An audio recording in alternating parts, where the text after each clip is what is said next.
आज हम पूरा का पूरा परम्यूटेशन कॉम्बिनेशन का जो भी थियोरेटिकल एस्पेक्ट है आपके सामने रखने वाले हैं। परम्यूटेशन कॉम्बिनेशन कॉमन सेंस का ही नाम है और दुख की बात यह कॉमन सेंस बहुत ज्यादा कॉमन नहीं होती है। ये कुछ ऐसा ही है, मान लो अगर हम कहें हमारे पास 10 शर्ट्स हैं, उसमें से हमें 4 शर्ट्स खरीदनी है या फिर 4 शर्ट्स सिलेक्ट करनी है, तो जो हम तरीके जो सिलेक्शन करना है उसमें यह मैटर नहीं करता कि कौन सी शर्ट हमने पहले सिलेक्ट की, कौन सी शर्ट हमने बाद में सिलेक्ट की। व्हाट अल्टीमेटली मैटर्स इज आपने कौन सी शर्ट सिलेक्ट की।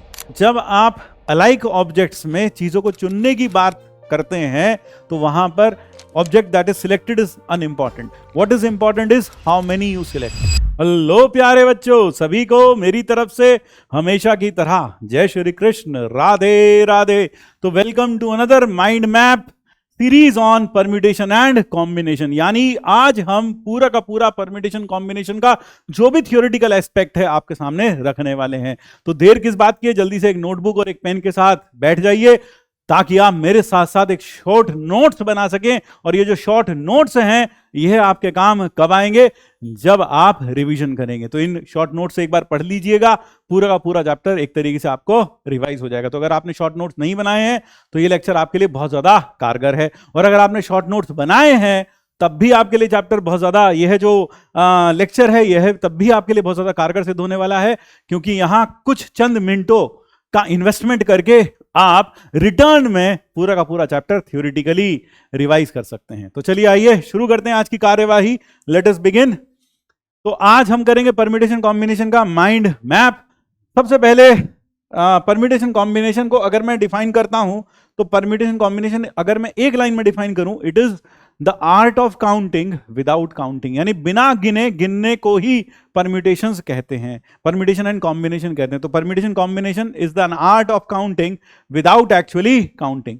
और इसमें दो फंडामेंटल प्रिंसिपल्स हमारे बहुत काम आते हैं, और वो जो दो प्रिंसिपल्स हैं वो उनका नाम है fundamental principle of multiplication, FPM जिसे हम कहेंगे, फंडामेंटल प्रिंसिपल ऑफ मल्टीप्लीकेशन। तो पहला प्रिंसिपल है फंडामेंटल प्रिंसिपल ऑफ मल्टीप्लीकेशन और दूसरा है principle of multiplication, and the second one is multiplication, जिसे हम शॉर्ट फॉर्म में FPM कह सकते हैं। और दूसरा है fundamental principle of addition, FPA, fundamental principle of addition, fundamental principle of addition, fundamental principle of addition. So these are the two basic principles which are involved in permutation and combination. चलिए आइए देखते हैं ये है क्या। Fundamental principle of counting में सबसे पहले fundamental principle of multiplication. If a job can be done in m different ways following which another job B, another operation B can be done in n different ways, then the number of ways in which two operations can be performed in succession is m into n. कहने का मतलब क्या है? कहने का मतलब है अगर एक काम को करने के m तरीके हैं, दूसरे काम को करने के n डिफरेंट तरीके हैं, और दोनों काम हमें करने हैं, A भी करना है और B भी करना है, एक के बाद एक। तो जब हमारे पास किसी एक काम को करने के m और दूसरे काम को करने के n, और दोनों हमें एक के बाद एक करने हो, तो दोनों को एक साथ, दोनों को एक के बाद एक करने के जो नंबर ऑफ वेज होंगे वो होंगे m into n. This can be extended to any number of events. यानी कहने का मतलब है इवेंट्स, या यूं कह लो any number of operations. Operation का मतलब यहां वो वाला ऑपरेशन नहीं जो आप सोच रहे होंगे डॉक्टर करता है, वो ऑपरेशन नहीं। ऑपरेशन का मतलब है कोई काम। तो अगर किसी काम A को करने के m तरीके हैं, डिफरेंट तरीके, और किसी काम B को करने के n डिफरेंट तरीके हैं, तो दोनों काम को एक के बाद एक करने के कितने तरीके होंगे? m into n डिफरेंट तरीके होंगे। तो अगर मान लो मेरे पास एक काम है job A, job 1 which can be done in m1 ways. I have a job 2 which can be done in m2 ways, and I have a job 3 which can be done in n3 ways, different ways, and job n which can be done in mn ways. तो अगर मुझे सारे के सारे jobs करने हैं, तो job 1 के बाद फिर जॉब 2, फिर जॉब 3, फिर जॉब n, सारे के सारे जॉब्स करने हैं, तो number of ways of doing all the jobs,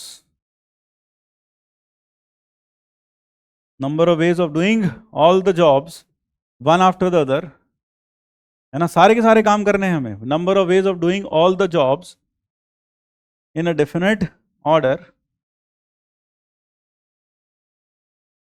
will be equal to m1 into m2 into m3 and so on up to mn।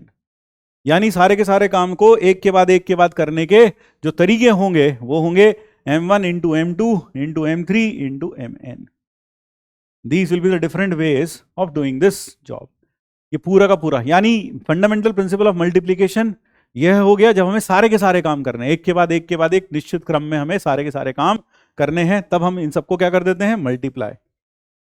दूसरा है fundamental principle of addition. Fundamental principle of addition क्या कहता है? Fundamental principle of addition कहता है अगर एक काम को करने के m डिफरेंट तरीके हैं, दूसरे काम को करने के n डिफरेंट तरीके हैं, और आपको क्या करना है, दोनों काम नहीं करने एक के बाद एक, आपको दोनों में से एक काम को करना है, तो टोटल जितने तरीके से आप काम कर सकते हैं वो होगा m प्लस n। दोनों को क्या कर देंगे, ऐड कर देंगे। और यहां भी यह है बहुत सारे इवेंट्स पर क्या कर सकते हैं हम, बहुत सारे जॉब्स पर एक्सटेंड कर सकते हैं। यानी इसमें अगर मैं कहूं कि जॉब 1 को करने के हमारे पास m1 तरीके हैं, जॉब 2 को करने के m2 तरीके हैं, और इसी तरह से जॉब n को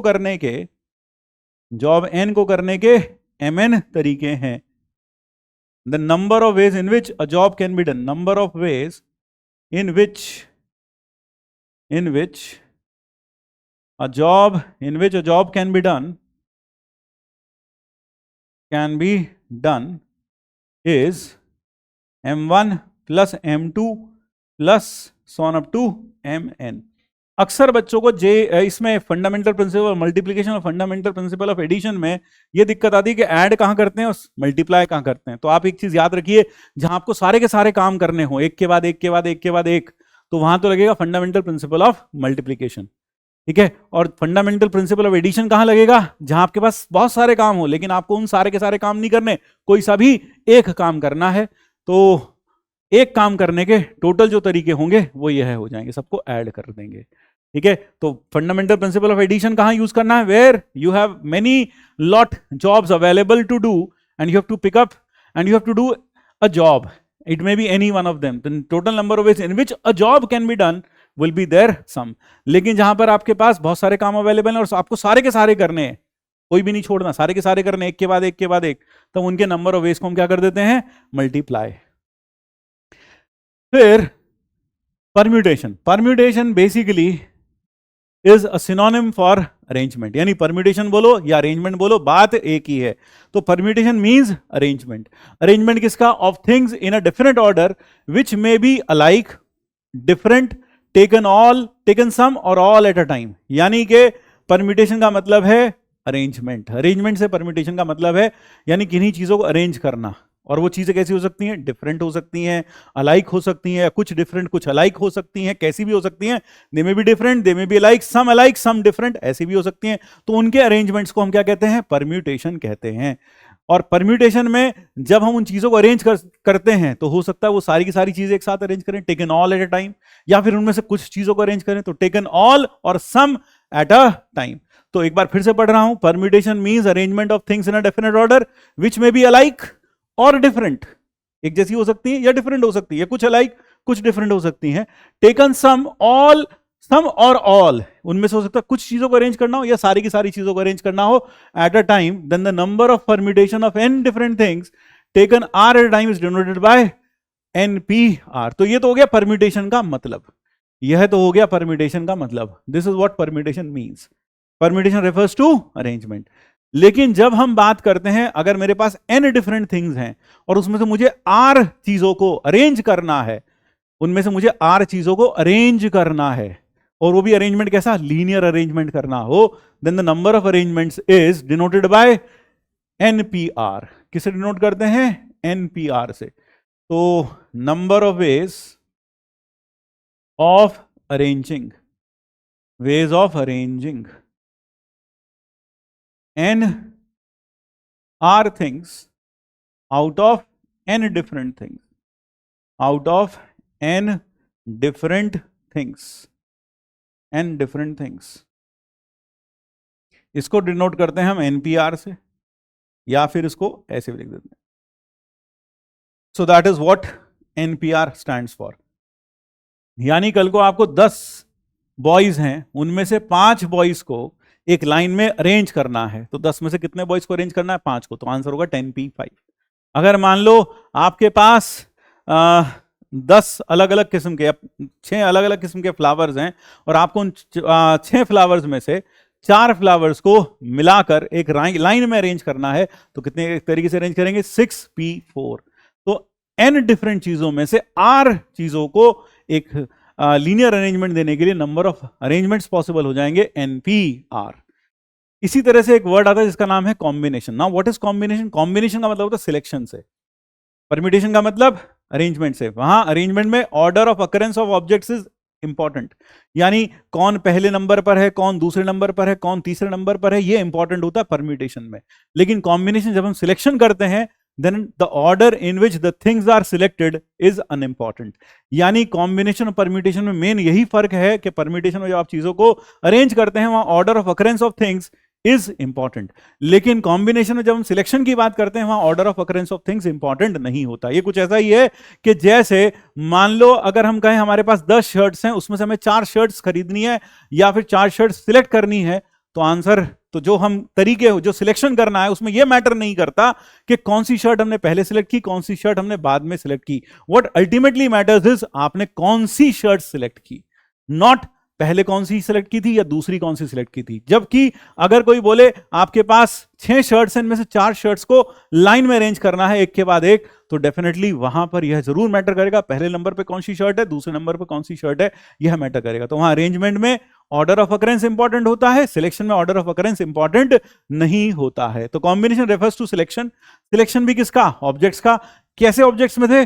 विच में बी अलाइक और डिफरेंट, टेकन सम और ऑल एट अ टाइम, बिल्कुल वैसे जैसा परम्यूटेशन में था। Number of combinations of n different things, यानी यहां पर भी इंपॉर्टेंट है number of selections, number of ways of selecting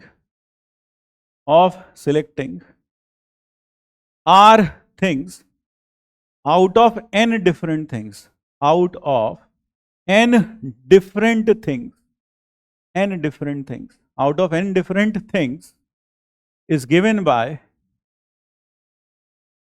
NCR। यानी अगर n में से r चीजों को सिलेक्ट करना है और वो भी n कैसी चीजें हैं?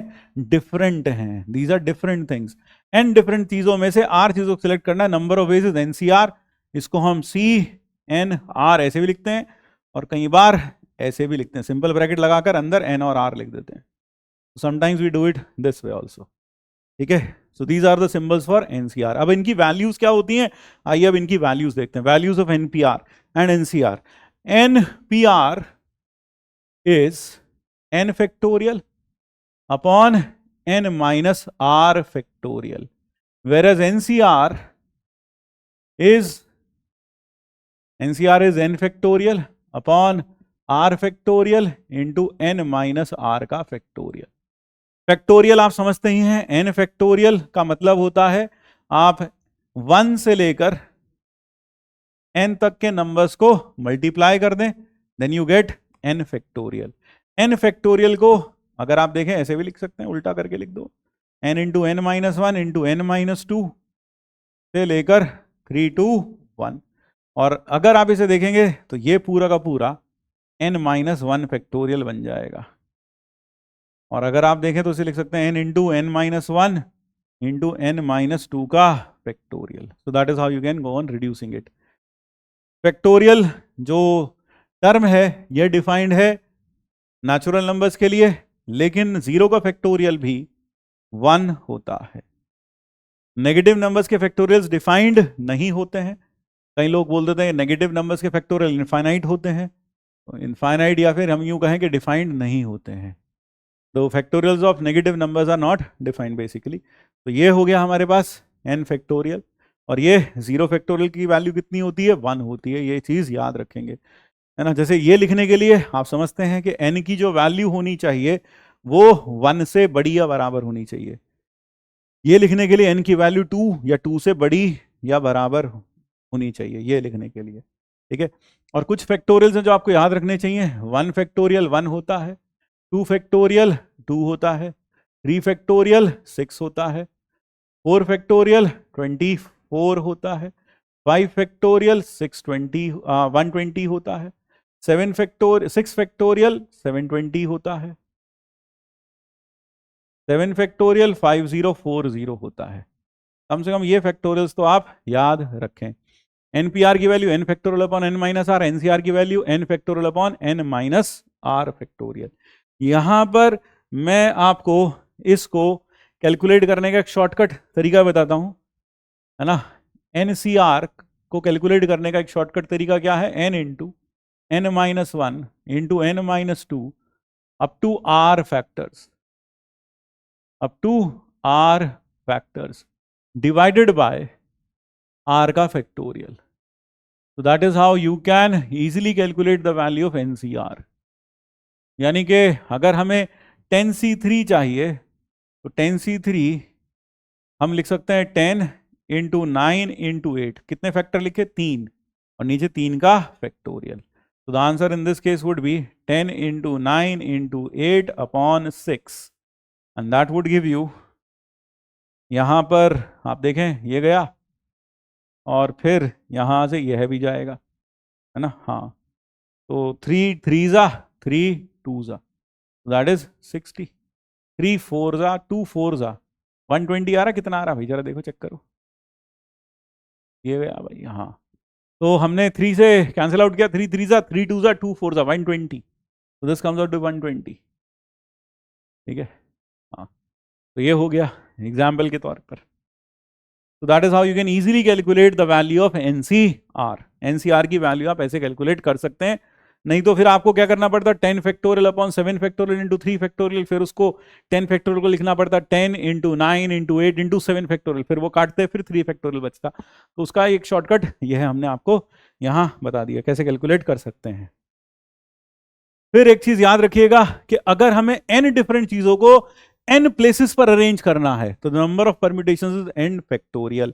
यानी अगर n डिफरेंट थिंग्स हैं और हमारे पास n प्लेसेस ही हैं तो उनको अरेंज करने के जो तरीके होंगे, मान लो ये प्लेसेस कितनी हैं, suppose these are n places, these are n places, और इन n प्लेसेस पर हमें अरेंज करनी है n different things, n different things. तो अगर हमें n डिफरेंट थिंग्स को इन n डिफरेंट प्लेसेस पर अरेंज करना है और सारी की सारी अरेंज करनी है taken all at a time, तो भाई इसको भरने के n तरीके होंगे, क्योंकि यहाँ इन n में से कोई सी भी रख सकते हैं।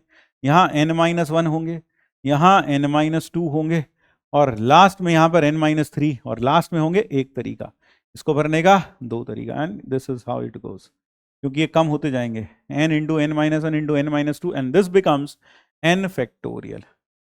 लेकिन अगर रिपीटिशन अलाउड है, अगर रिपीटिशन अलाउड है तो आप समझ गए ना, 2 इंटू 1, पहले वाले ब्लॉक में n-0, दूसरे में n-1, तीसरे में n-2, तो लास्ट वाले में nth में n-1, कितना आया 1, n-1th में n-2, एक ज्यादा कम करते हैं ना, फर्स्ट में n-0, सेकंड में n-1, थर्ड में n-2, फोर्थ में n-3, 10th में n-9, तो nth में n-1, तो इसलिए यहाँ 1 लिखा हमने, ठीक है। तो कई लोग सोच रहे हैं 1 कैसे लिखा, ये 1 ऐसे लिखा, थोड़ा सा दिमाग लगाइए, क्योंकि परम्यूटेशन कॉम्बिनेशन कॉमन सेंस का ही नाम है, और दुख की बात यह कॉमन सेंस बहुत ज्यादा कॉमन नहीं होती है। यहां पर permutation of n distinct objects taken objects at r places with repetition, मान लो r प्लेसेस पर अरेंज करना है और रिपीटिशन अलाउड है, तो कितने तरीके से अरेंज करेंगे सर? अगर r प्लेसेस हैं तो number of ways of arranging them would be how much, would be n to the power r। क्यों?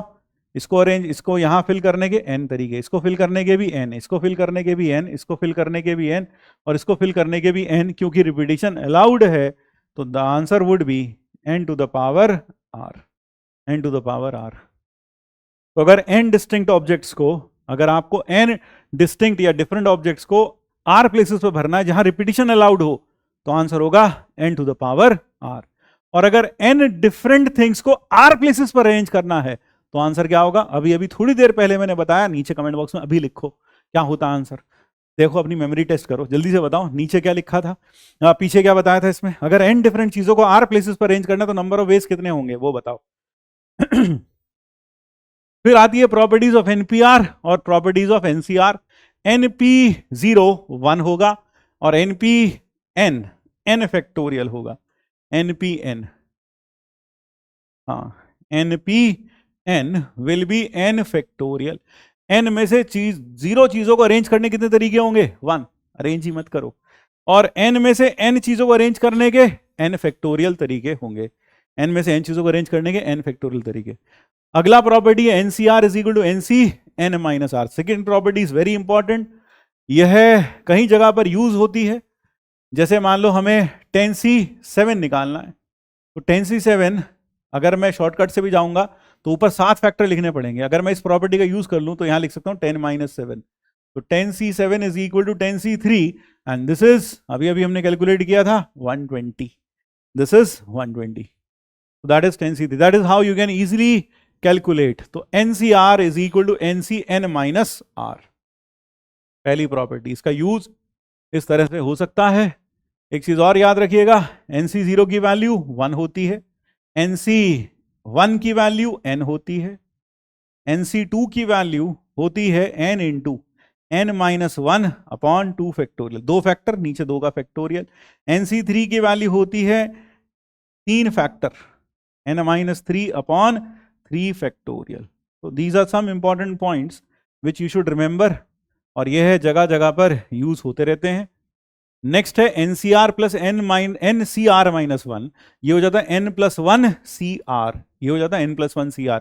इसको क्या है, ऐसे याद रखना है, दोनों में अपर इंडेक्स सेम होना चाहिए, और नीचे जो छोटे वाला है उसमें एक ऊपर एक नीचे ऐड हो जाता है n प्लस 1, यहाँ r माइनस 1 प्लस 1 क्या बन जाएगा, n प्लस 1 CR, यह बन जाता है n plus 1 CR।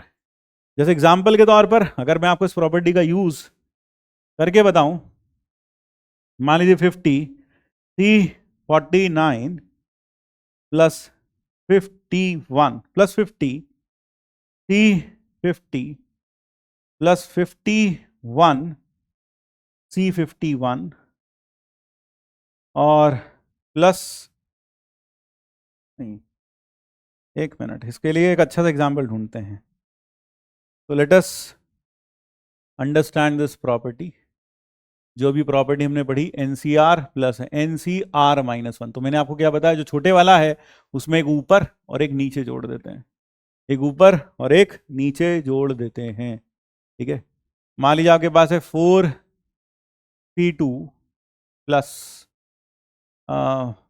5C2 5C3, ठीक है, प्लस 6C3 फिर 7C3, और यहां आपने एक चीज और जोड़ रखी है 4C1।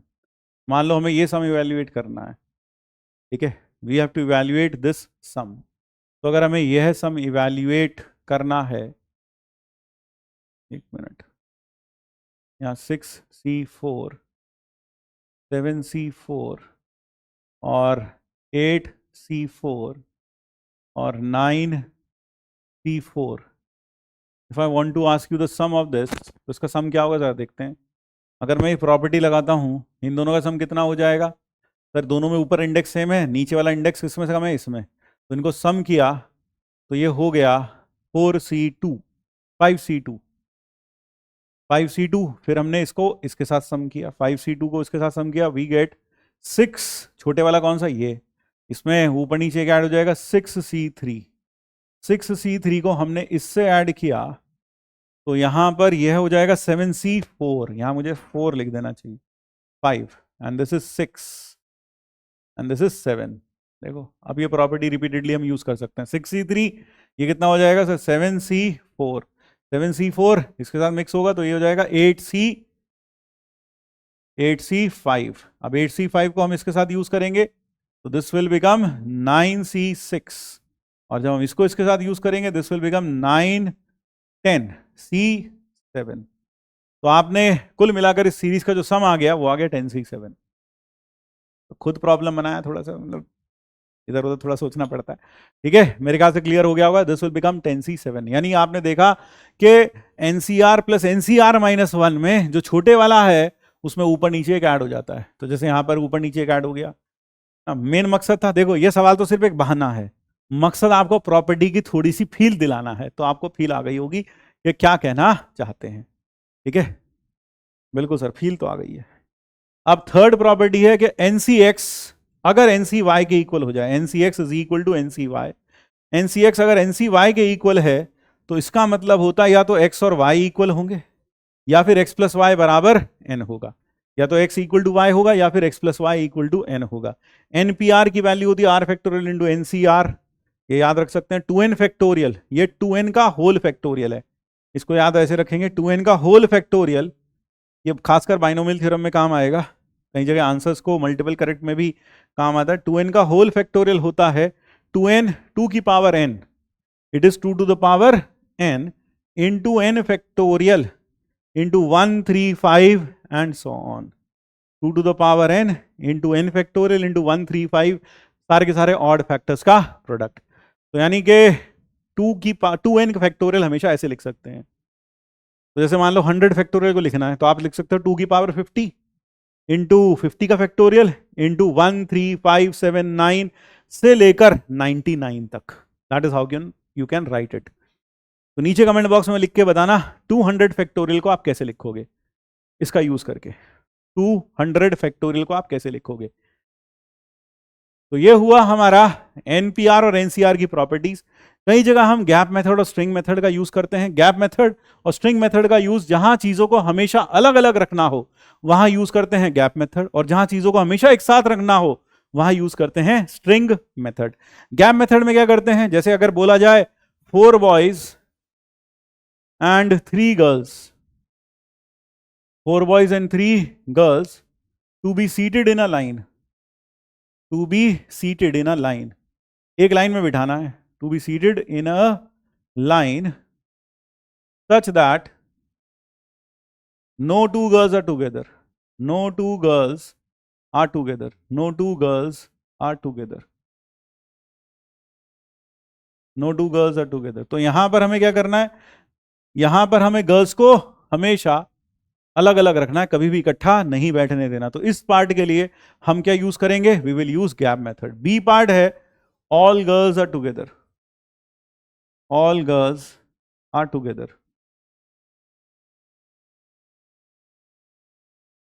सारी की सारी लड़कियां एक साथ बैठे। तो ए पार्ट के लिए क्या करोगे, ए पार्ट के लिए आप लगाओगे गैप मेथड।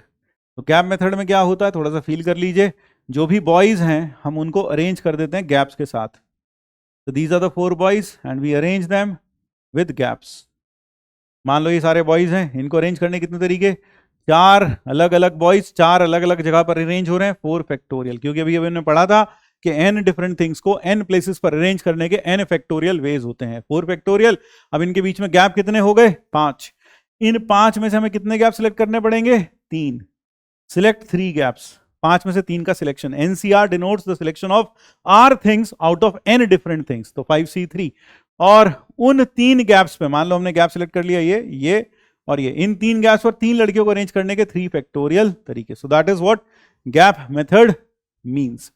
तो आप चीजों को जिनके ऊपर कोई रिस्ट्रिक्शन नहीं लगी उनको पहले बिठा दीजिए गैप्स के साथ, और उन गैप्स में उन चीजों को भर दीजिए जो कभी भी इकट्ठा नहीं होनी है।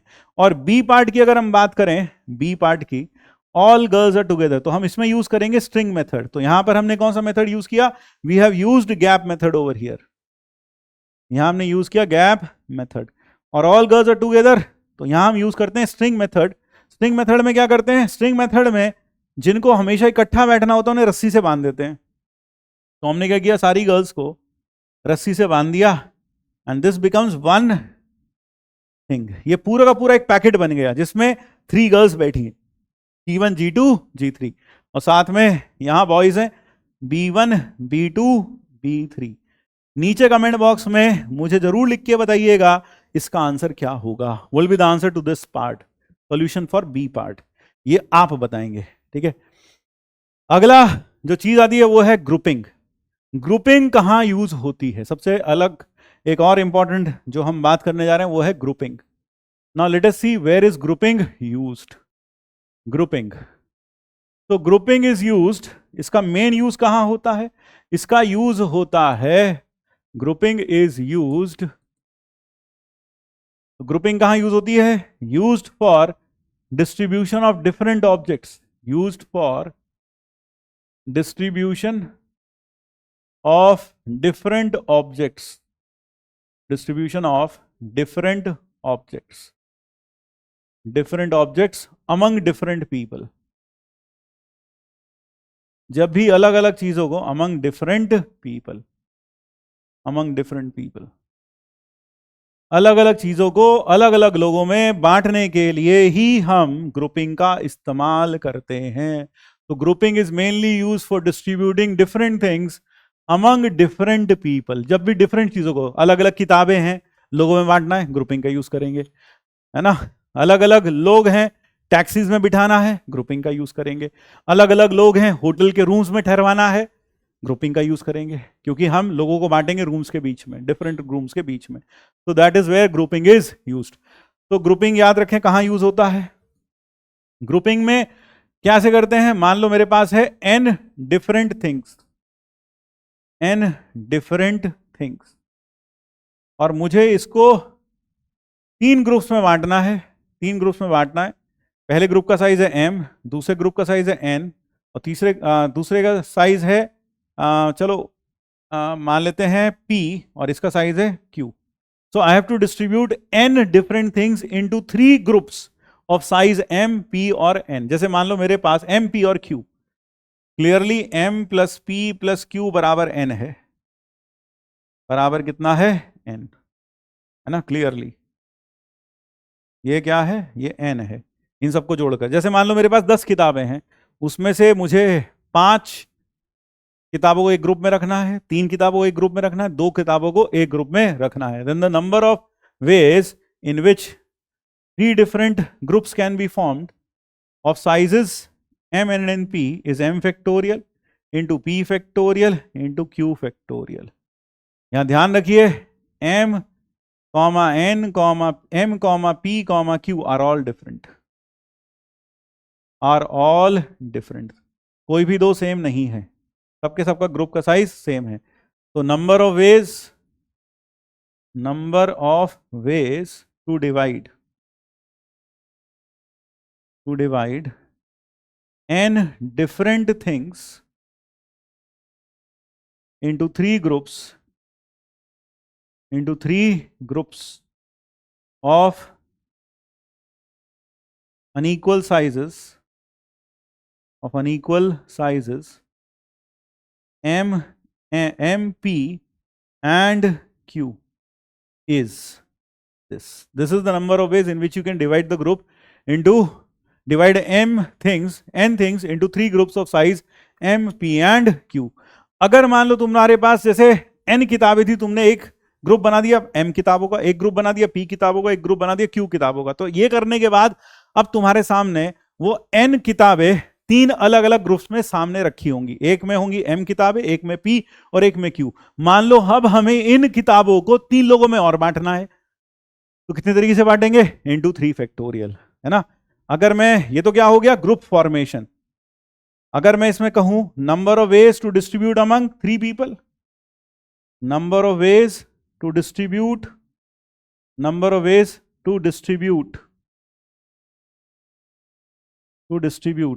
Among 3 people,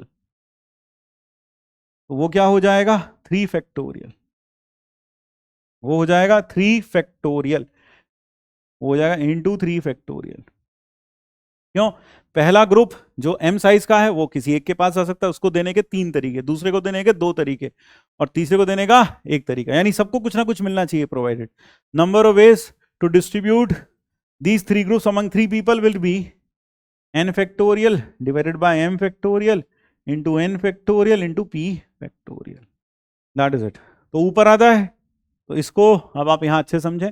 number of ways of dividing m plus n, in total हमारे पास m प्लस n चीजें हैं, into 2 groups such that one of them contains m things, other contains n things. तो total size upon first group size upon second group size. जैसे यहां था n different things थी, यहां m plus p plus q लिखा था, तो अगर आप चाहते तो यहां लिख सकते थे m plus p plus q का factorial upon m factorial, p factorial, q factorial. तो क्या आता है ऊपर?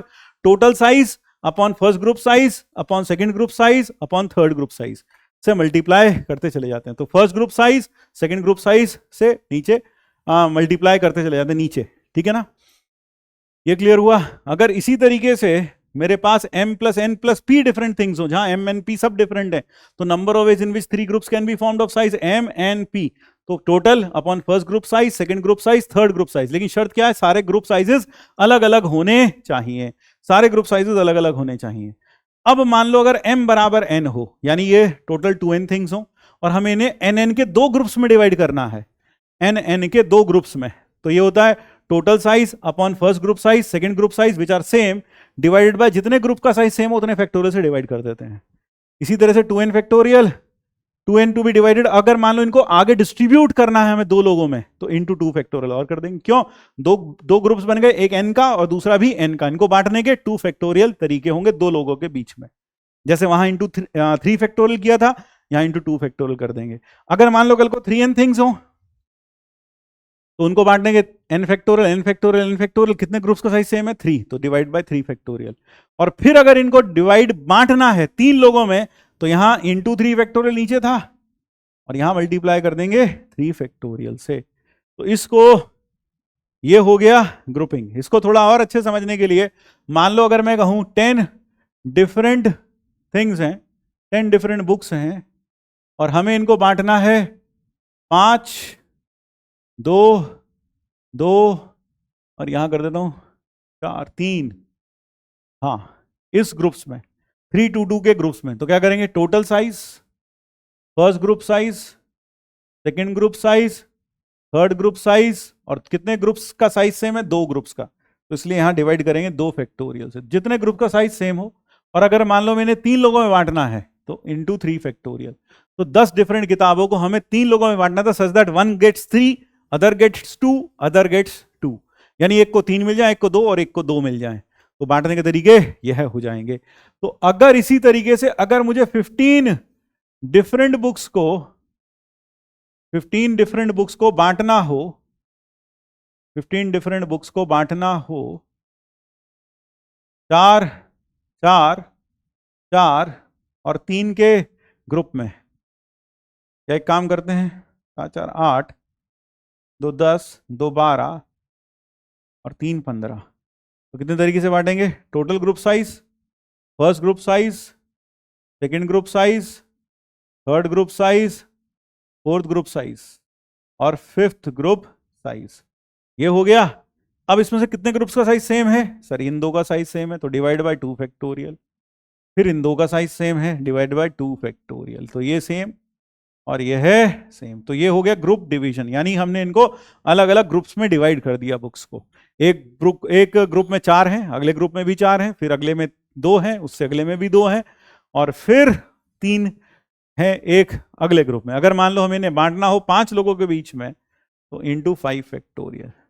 तो आप मुझे नीचे कमेंट बॉक्स में बताइएगा, अगर 16 डिफरेंट किताबें हैं, different books, and I have to distribute them as 3 3 3, that is 9 11 13 13 and 3 again, 13 and 3। तो बताइएगा नीचे हम इसे कितने तरीके से डिवाइड कर सकते हैं among 4 1 2 3 6 people, among 6 people, in how many ways can these 16 books be distributed among 6 people such that one of them gets 4 of them get 3 books and 2 of them get 2 book। इसका answer आप मुझे नीचे comment box में लिखकर बताएंगे। तो ये हो गया ग्रुपिंग। ग्रुपिंग के बाद आता है परम्यूटेशन ऑफ अलाइक ऑब्जेक्ट्स। अगर हमें देखिए अलाइक ऑब्जेक्ट्स और परम्यूटेशन ऑफ और ग्रुपिंग दोनों देखने में बहुत ज़्यादा सिमिलर लगते हैं, क्योंकि जो दोनों के तरीके हैं करने के सिमिलर से लगते हैं, लेकिन दोनों अलग अलग चीज़ें हैं। यहाँ पर अगर हमें अरेंजमेंट ऑफ अलाइक थिंग्स की बात करें, अगर सारी चीज़ें एक जैसी हैं, कुछ चीज़ें एक जैसी हैं, ठीक है, तो उस केस में नंबर ऑफ जो परम्यूटेशंस होते हैं, मान लो मेरे पास n डिफरेंट थिंग्स है जिसमें से p एक जैसी हैं, q एक जैसी हैं, q are alike, q are of another kind, r are all different, यानी q बिल्कुल एक जैसी हैं, p एक जैसी हैं और r अलग हैं, then the number of arrangements will be n factorial into जितने सेम हो वो इनटू दूसरे टाइप की हो उससे फैक्टोरियल से डिवाइड कर देते हैं। एग्जाम्पल से ज्यादा अच्छे से समझ में आ जाएगा। Suppose we have the word mathematics. अगर देखा जाए इसमें m कितने हैं सर? m है 1 2, so we have 2 m's and we have 2 t's, then we have 2 a's and 1 h, 1 c, t is also 1 and s is also 1. So 2 4 6 8 9, कुछ और बच गया? h हो गया, t हो गया, s हो गया, i बच गया, 1 i। तो 6 और 2 8 और 2 10, 2 2 4 2 6 2 8 2 10 और 1 11, एक अल्फाबेट बचा। वो आपको ज्यादा अच्छे से दिखाई दे रहा होगा। अभी दिख रहा है तुमको? हाँ सर हमें तो दिख रहा है। दिख रहा है? बिल्कुल सर हमें तो दिख रहा है। ई बच गया है ना? हाँ एक ई बच गया, E1। तो अगर कोई बोले इन सबको अरेंज करना है तो कितने हैं टोटल? सर टोटल है 11। उसमें से 2 alike of one kind, 2 alike of another kind, 2 alike of another kind. तो जितने होते हैं एक काइंड के उतने फैक्टोरियल से डिवाइड करते जाते हैं, तो नंबर ऑफ अरेंजमेंट्स हो जाएंगे ये है। So these are the number of arrangements of all the alphabets of all the letters in the word mathematics, they will be arranged in this way. ठीक है, ये हो जाएंगे इनके नंबर ऑफ अरेंजमेंट्स। तो जितने आइडेंटिकल होते हैं उतने फैक्टोरियल से आप डिवाइड करते चले जाते हैं। तो that is permutation of alike objects. तो अगर मैं कहूं कि हमें अरेंज करना है m m c c n n p c c n n n n p को अरेंज करना है, p q r को अरेंज करना है, तो नंबर ऑफ वेज कितने होंगे? ये आप नीचे कमेंट बॉक्स में मुझे बताइएगा। नंबर ऑफ अरेंजमेंट्स क्या होंगे ये आप मुझे नीचे कमेंट बॉक्स में जरूर बताइएगा। What will be the number of arrangements of these letters? ठीक है, next comes circular permutation. Now let us see what do we mean by circular permutations. अभी तक जो हमने NPR पढ़ा वह था arrangement of r things out of n different things and that too linear arrangement के लिए हमने यूज किया। अब अगर मुझे n चीजों को, if n different things are to be arranged, if n different things are to be arranged around a circle,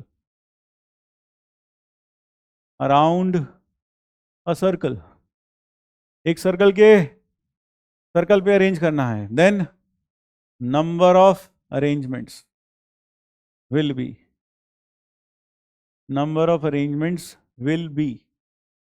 n-1 factorial. तो इस केस में जो नंबर ऑफ अरेंजमेंट्स हो जाता है वो हो जाता है n-1 फैक्टोरियल। तो ये चीज याद रखिएगा। अगर n डिफरेंट चीजों को अगर हमें क्या करना होता, if we had to arrange n different things at n places, या लीनियर अरेंजमेंट करना होता तो नंबर ऑफ अरेंजमेंट होते n फैक्टोरियल। लेकिन जब उनका सर्कुलर अरेंजमेंट्स करना है तो नंबर ऑफ वेज होते हैं n-1 फैक्टोरियल। सर्कुलर परम्यूटेशन में नंबर ऑफ परम्यूटेशंस कम इसलिए हो जाते हैं क्योंकि इसमें रोटेशन से कोई फर्क नहीं पड़ता।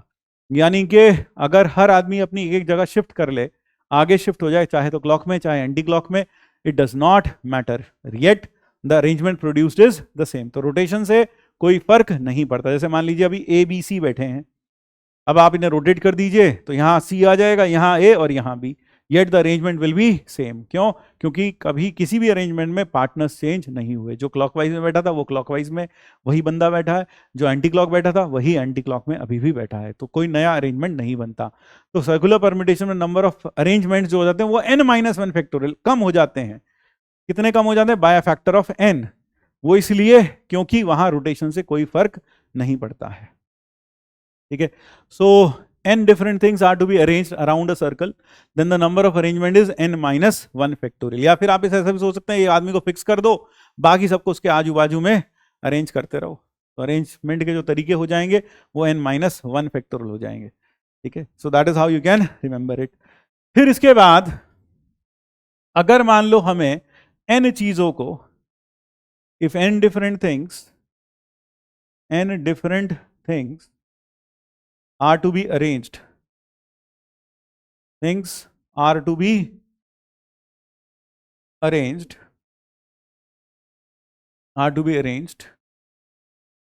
in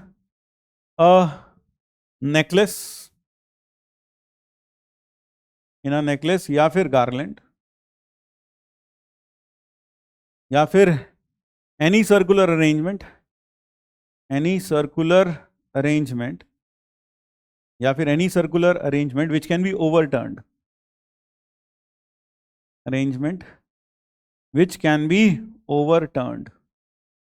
can be overturned,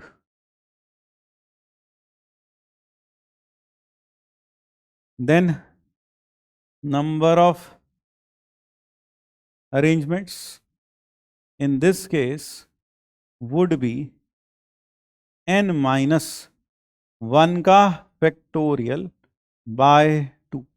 n minus 1 factorial by 2 would be the number of possible arrangement of n different things around a necklace or a garland or any circular arrangement which can be overturned, यानी जिसको हमें turn कर सकें, है ना. अगर कोई arrangement ऐसे है, यहाँ A, यहाँ B, यहाँ C, एक सर्कल में बैठे हैं और हम उसे पलट सकें, तो ऐसे की स्थिति में जो हमारे पास नंबर ऑफ अरेंजमेंट्स हो जाएंगे, सर्कुलर अरेंजमेंट्स, वो हो जाएंगे divided by factor of 2.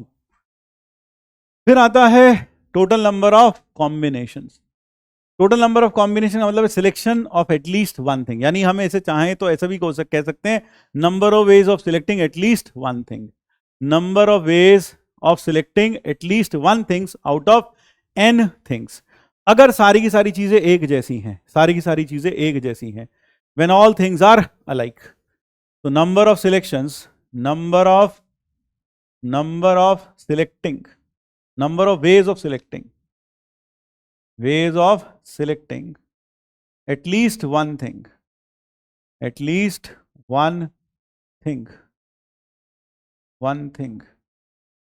is equal to, कम से कम एक चीज को सिलेक्ट करना है.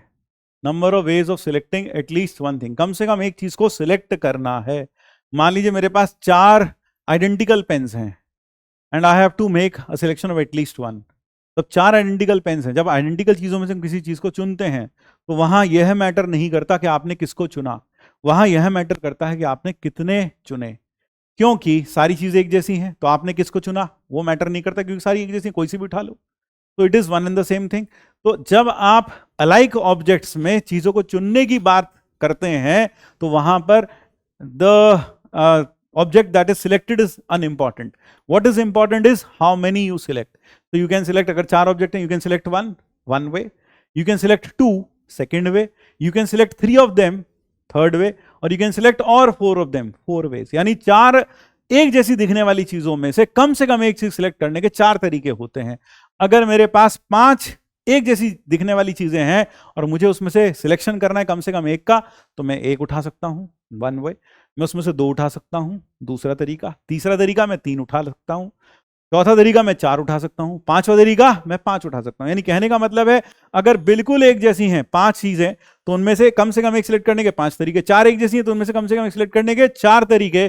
तो n चीजों में से कम एक सिलेक्ट करने का, जब सारी की सारी एक जैसी हों, at least one thing will be, है ना, थिंग्स आर ऑल अलाइक, एक जैसी. मैं इसके लिए बता रहा हूं पहले आपको, थिंग्स आर ऑल अलाइक.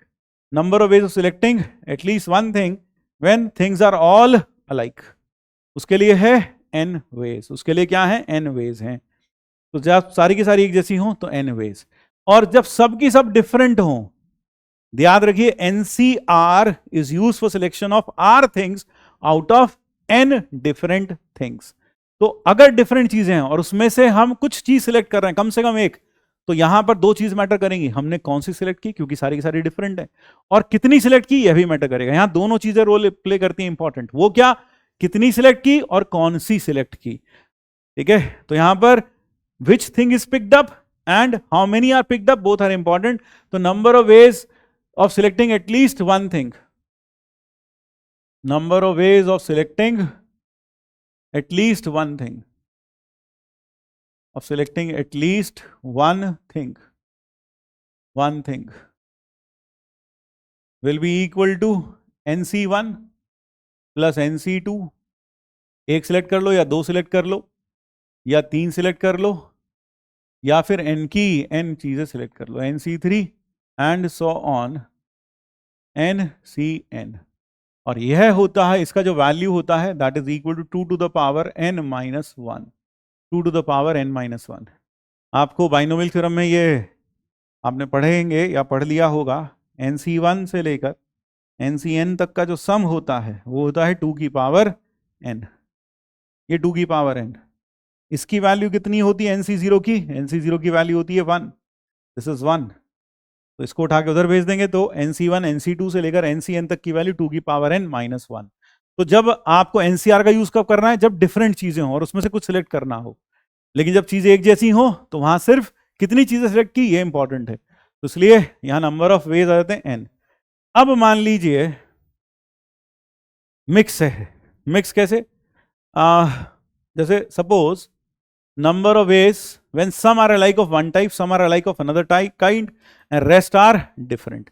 जैसे हम कहें n में से p alike of type 1, q alike of type 2,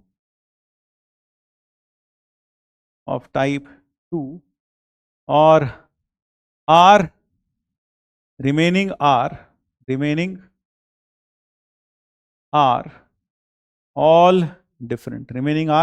all different. ये बची हुई r सारी एक जैसी अलग अलग हैं. तो सब अब number of ways of selecting at least one thing, number of ways of selecting at least one thing,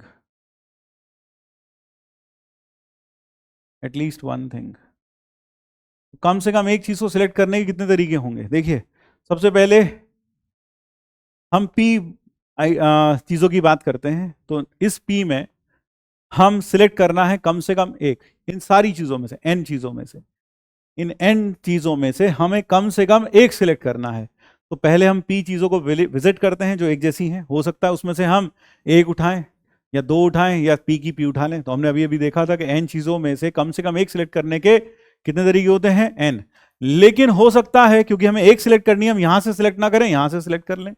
तो इसका मतलब यहां से टाइप 1 में से सिलेक्ट करने के जो तरीके होंगे हमारे पास वो हो जाएंगे P+1. P क्या था? P was the number of ways of selecting at least one thing from these P things. लेकिन अब ऐसा भी हो सकता है कि हमने यहां से कुछ सिलेक्ट ही ना किया हो, क्योंकि हमें एक सिलेक्ट करना है इन सब में से. तो हमने हो सकता है एक यहां से सिलेक्ट कर लिया हो या फिर एक यहां से सिलेक्ट कर लिया हो. तो इसलिए +1 stands for 0 selection from P things.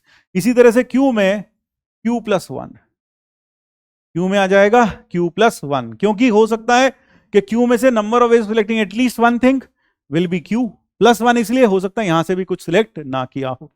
और लास्ट में R में से, तो ये हो सकता है RC0, एक भी सिलेक्ट ना करें, RC1 से लेकर RCR और फिर -1 लास्ट में. इस पूरे मल्टीप्लिकेशन के लास्ट में -1, क्योंकि इसमें वो तरीका भी आ गया जब यहां से कुछ नहीं चुना, यहां से कुछ नहीं चुना और यहां से भी कुछ नहीं चुना.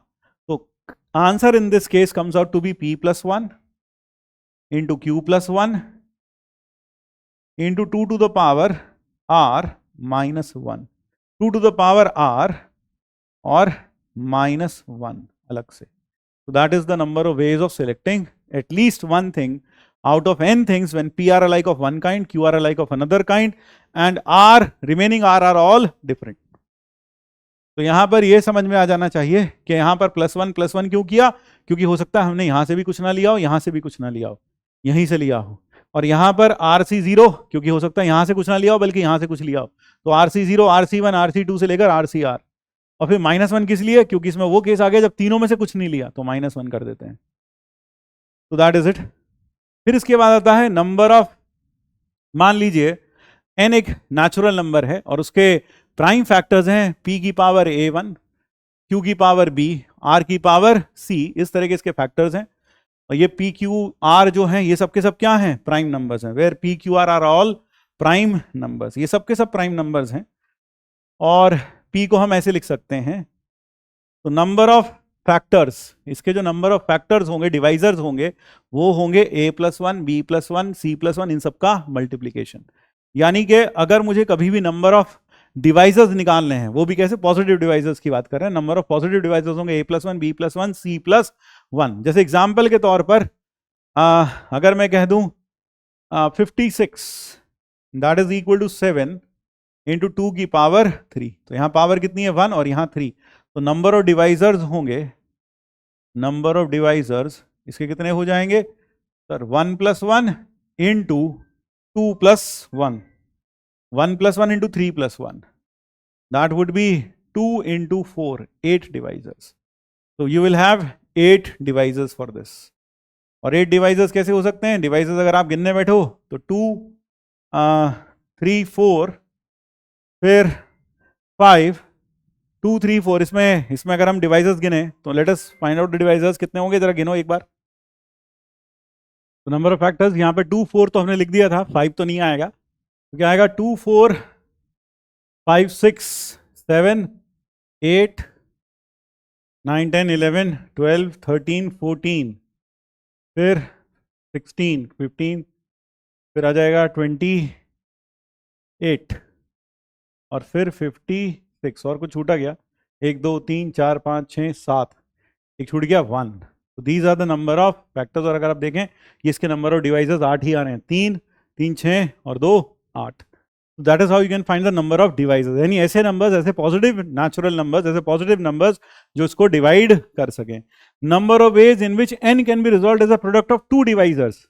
यानी अगर आप इसको प्रोडक्ट ऑफ 2 डिवाइजर्स की फॉर्म में लिखना चाहते हैं, यानी कि capital N written as f1 into f2, दो नंबर्स के प्रोडक्ट के फॉर्म में लिखना चाहते हैं, then there are 2 cases to it. अगर n परफेक्ट स्क्वायर नहीं है, जैसे 56, अगर ये परफेक्ट स्क्वायर नहीं है तो number of ways is total number of divisors by 2, क्योंकि उस केस में जोड़े बनते चले जाएंगे। जैसे अगर मैं 56 को लिखना चाहूं, then I can write it as 1 into 56, फिर 2 इंटू 28। तो अगर आप देखोगे तो जोड़े बनते चले जाएंगे। कितने हैं टोटल? 8। तो कितने जोड़े बनेंगे सर? 4 जोड़े बन जाएंगे।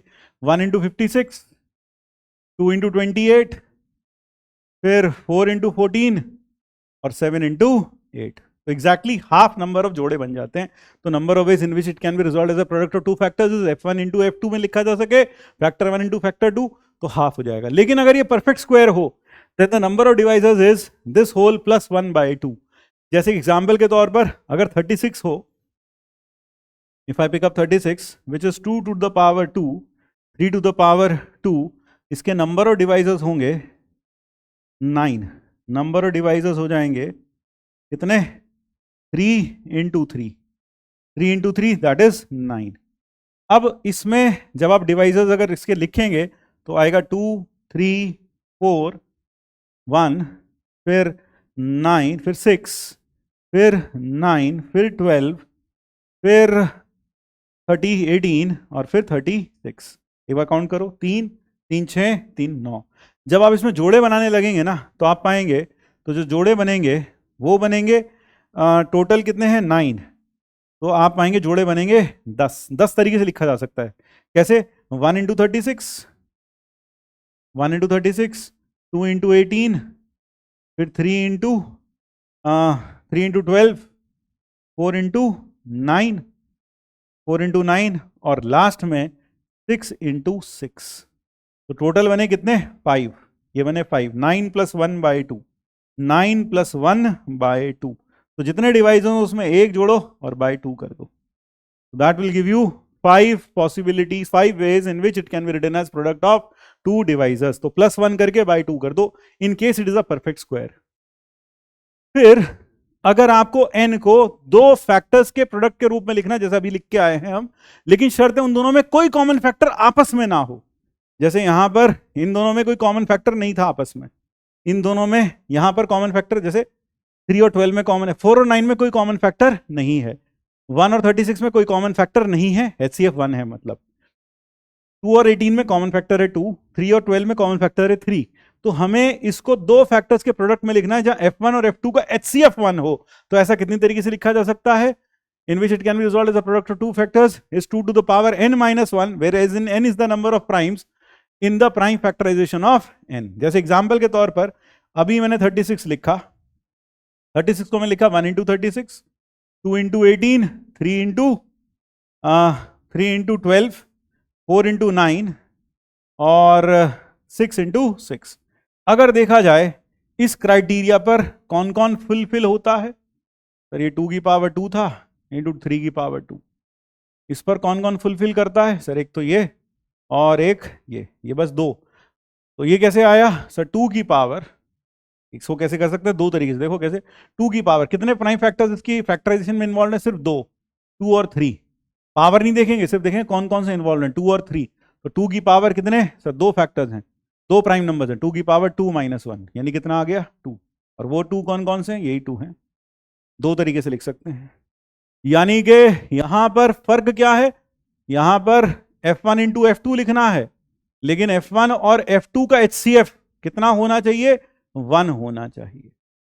तो ऐसा कितने तरीके से किया जा सकता है? 2 की पावर n माइनस 1, जहां n is the number of prime numbers involve in the prime factorisation of the given number. ठीक है, तो नीचे आप मुझे जरूर बताइएगा कि n इज इक्वल टू 704, ऐसे लिख लेते हैं 704।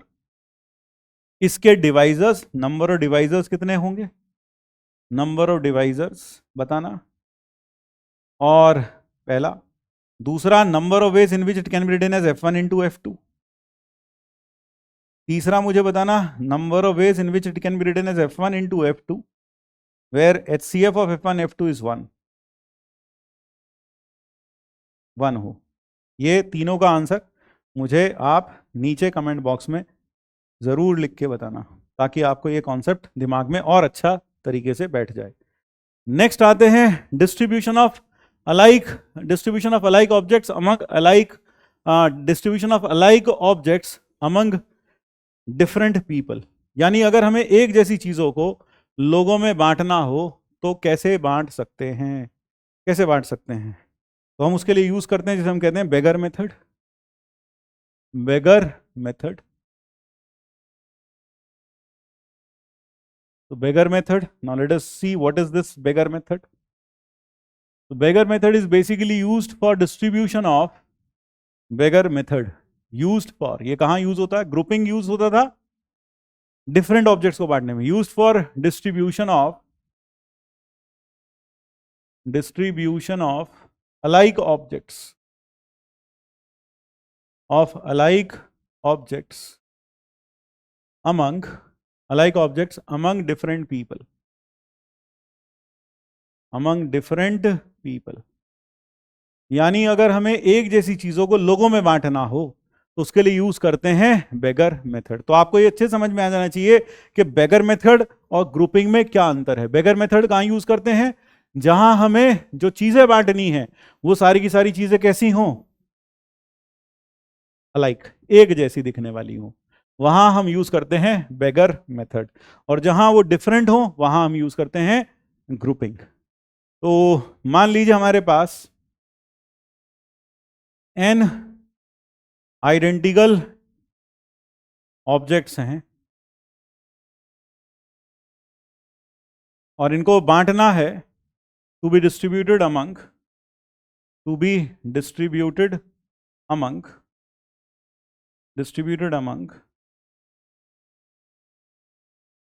p persons।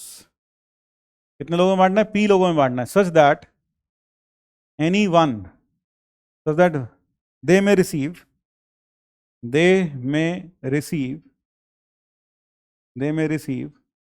one more or none,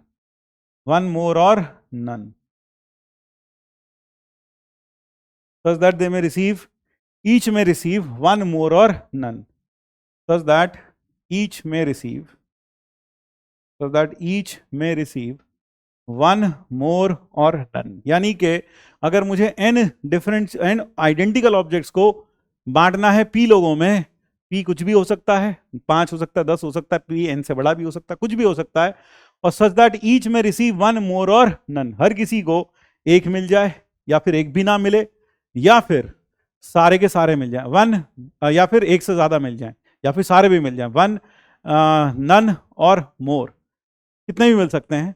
तो नंबर ऑफ डिस्ट्रीब्यूशंस जो होंगे, नंबर ऑफ डिस्ट्रीब्यूशंस जो होते हैं वो होते हैं n plus P minus one C P minus one, n plus p minus 1 cp minus 1, that is the number of ways of distributing the things, n things among p people, n different n identical things को बांटने के ये तरीके होते हैं, n identical चीजों को। जैसे कि अगर हम कहें कि हमारे पास 5 आइडेंटिकल, जैसे यहां पर देखो, यहां हमारे पास 6 आइडेंटिकल कॉइन्स हैं और 4 भिखारियों में हमें बांटना है, तो क्या करेंगे, नंबर ऑफ वेज कितने हो जाएंगे, 6 प्लस 4 माइनस 1 C4 माइनस 1, यानी कि 10 9 C3, that is the number of distributions, this will be the number of distributions, number of distributions will be this. जैसे कि यहां पर आपको इसमें दिखा रखा है कि हमारे पास यह एक तरीके से पहले वाले भिखारी को मिल गए 2 कॉइन्स, फिर इसको मिल गए 2 कॉइन्स और फिर इसको मिल गए 2 कॉइन्स, तीसरे को है ना 2 इधर 2 इधर, और लास्ट वाले को कुछ मिला ही नहीं, लास्ट वाले को मिले 0, तो 2 2 4 और 2 6, 6 के 6 कॉइन्स मिल गए, मट गए यहाँ पर। ठीक है, तो बेसिकली हम करते क्या हैं, जितने भिखारी होते हैं उससे एक कम कॉइन इसमें मिला देते हैं। जैसे हमारे पास 6 सिक्के थे, भिखारी कितने थे, 4, तो हमने 3 रेड कॉइन्स इसमें मिला दिए। अब ये 3 रेड कॉइन्स जब इन सिक्कों में मिलेंगे, किस सिक्कों में, जो आइडेंटिकल हैं, जो यहाँ दूसरे कलर से दिखा रखे हैं, तो वह इन 6 सिक्कों को कितने हिस्सों में बांट देंगे, 4 हिस्सों में बांट देंगे, एक इधर वाला, एक 2 के बीच में, फिर एक इन 2 के बीच में और फिर एक इधर, 4 हिस्सों में बांट देंगे। और इस तरह से हम इन 6 सिक्कों को 4 अलग अलग पार्ट्स में डिवाइड कर पाएंगे। यानी करने का तरीका क्या है, जितने सिक्के हों एक जैसे हों, जिन चीजों को बांटना वो एक जैसी हैं, उनमें क्या मिला दें, कुछ और कॉइन्स मिला दें, कुछ और कॉइन्स मिला दें, और वह कॉइन्स कितने हों, जितने भिखारी हैं उससे एक कम, और फिर उनका अरेंजमेंट करें। तो एक बार देखा जाए अब ये कितनी चीजें हो गई, सर ये चीजें हो गई हमारे पास 9 चीजों को अरेंज करना है, जिसमें 4 एक जैसी हैं और 6 एक जैसी हैं, 3 एक जैसी हैं और 6 एक जैसी हैं, 3 6, और यही तो NC3 9C3 आता है। तो basically that is the way in which beggar method is works. तो जैसे मान लो अगर मेरे पास 10 चीजें हैं, 10 आइडेंटिकल चीजें हैं, 5 भिखारियों को बांटना है, तो 10 आइडेंटिकल चीजों को 5 भिखारियों में बांटना है, तो इसमें 4 आइडेंटिकल चीजें मिला दूंगा, भिखारी कितने 5, उससे एक कम, 4 चीजों को इसमें मिला दिया, चीजों को 14। अब उन 14 को अरेंज करेंगे जिसमें 10 एक जैसी हैं और 4 एक जैसी हैं, तो 10 आइडेंटिकल चीजों को 5 लोगों में बांटने के तरीके होंगे 10 फैक्टोरियल अपॉन 4 फैक्टोरियल इंटू हमने क्या कहा 4, 14 factorial upon 4 factorial into 10 factorial, that would be the answer. ठीक है, या फिर n plus P minus 1 CP minus 1। ज्यादा अच्छा पूरा एक्सप्लेनेशन के तो क्लास ही देखनी पड़ेगी भाई, यह है वैसे भी आप समझते हैं यह क्या है, तो मैंने वही बताया आपको, n identical coins p minus 1 false coin मिला दें इसके अंदर और फिर अरेंज करें, तो number of ways n plus p minus 1 CP minus 1, that would be the number of ways. ये बहुत जगह यूज हो सकता है, जैसे हम कहें x plus y plus z is equal to 15, x comma y comma z belong to whole number.